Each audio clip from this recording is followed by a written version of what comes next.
On September 24th of 2013, I went in for what I thought was a routine doctor's visit to find out the sex of my baby. And they were like, it's not so routine. They had to do 2 different ultrasounds actually during that day. And the visit took about 2.5 hours. And they were like, what we think is a cyst is now your cervix and you're dilated to a 3.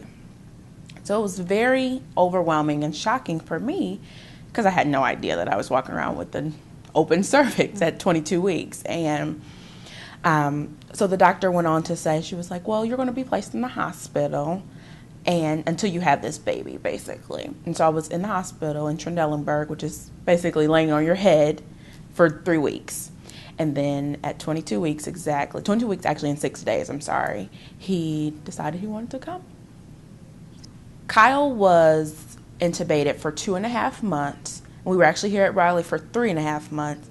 And that process was definitely exactly what you said. We were intubated and they was like, oh, I think he's big enough. He's capable to breathe on his own. So now we're going to remove the tube and excubate him. And he failed. He didn't even last a whole hour the first time. And that was rough.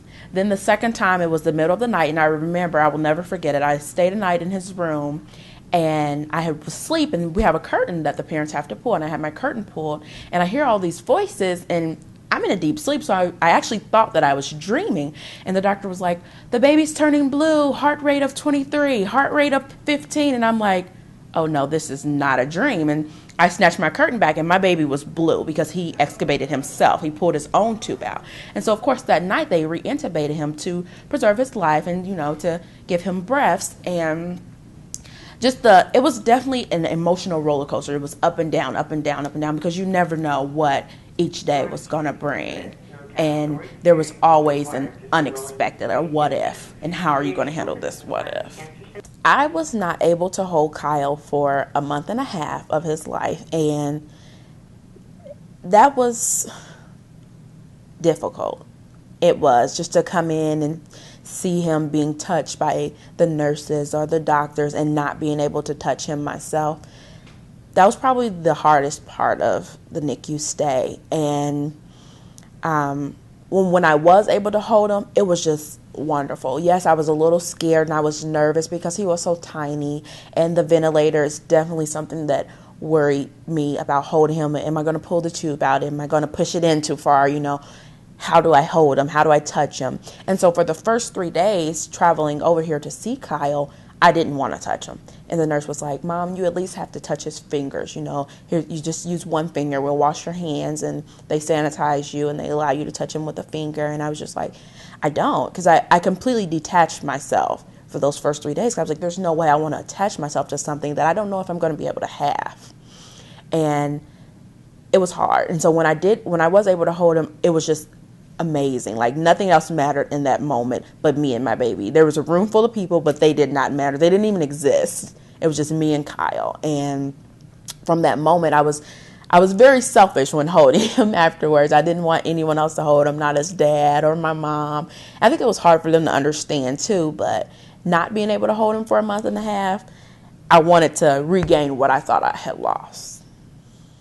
During the emotional toll of the NICU was probably the hardest part, because other people around me, i.e. my mom, she could see hope. She was like, I can see where my grandbaby is going, and I could not. And I was very hard on myself because I felt like, what did you as a mom do to have this baby early? What, did I eat something wrong? Did I walk the wrong way? Did I not exercise enough?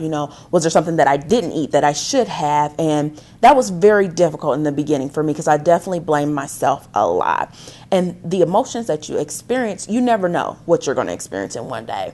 Literally, you would probably get like 5 different emotions from me. You would get crying, laughter, you would get just sad and anger, and you would never know. You'd never know what you're going to feel during the day, because there are moments in the NICU where things are great and the baby is breathing fine and they don't need any support. And then there are other moments like they take 2 steps back and they do need that ventilator for their respiratory, or they do just need a little nasal cannula oxygen just to help them get by. So your emotions are never stable. For me, they were never stable. I definitely think moms in the NICU need to take every bit of help they can get.